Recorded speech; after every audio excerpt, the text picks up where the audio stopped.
thank you so much for bringing just some romance into our lives, into my life. I feel it's what I needed. I'm one of those people who wish that we did live in an era where there were still love letters. But I do wonder for you girls, having done this film, what do you prefer? Would you like to be in that era of love letters, or do you like that we have modern technology, FaceTimes, text messages and all that? Well, I would like all the women's rights that we have now, but Yes. with some of the technology. So if we could have that, please, I would love that, because I'm a total technophobe and I love books and newspapers and letters, but increasingly I'm finding it harder and harder as I get sucked into my mobile phone. So it'd be lovely, just, have a wand and get rid of all of that would be fantastic. Take bits and pieces. How about you, Shailene? Exactly. I mean, I completely agree. If the world went back to letters and the wait, I think that's what I miss so much. That is the waiting period. Now you wait maybe a day for someone to text you back, the month or the weeks of, are they going to write me back, or am I going to see them again? Like, that is something that I just think is kind of a lost craft now, like that patience. Yeah, I come from an era where I still had like pen pals back in the day, and cousins in other countries I used to write letters to, and it's crazy that doesn't happen anymore. It still happen. Could, but we're lazy now. That's what we are.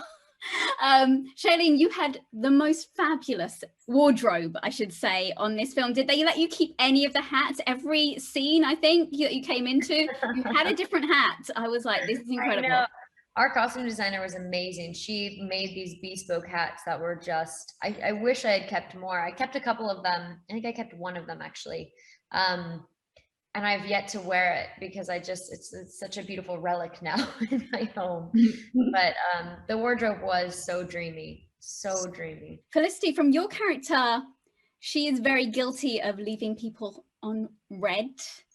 I'm guilty, I think, of leaving people on unread so that I don't seem rude, but I do maybe not read their message for like a month, which is really bad. What would you say is the longest that you've left someone on red for? I think sometimes it's so annoying with that you can't take it off, because some people have it on their phones and some people don't.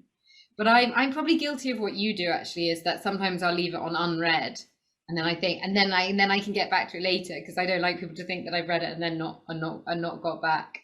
How about you, Shailene? Are you guilty of that, or you are pretty quick at getting back to people? No, I'm the worst at getting back to anybody. I'm like, what's gonna happen when I'm a mom and a teacher is like, I need you to call me back?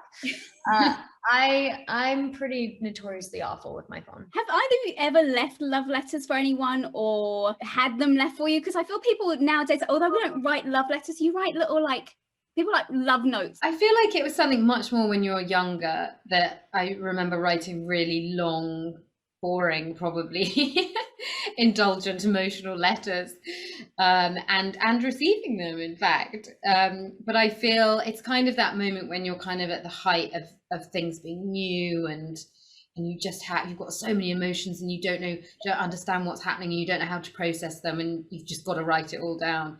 So I definitely remember having that period in my life of there being a lot of letter writing.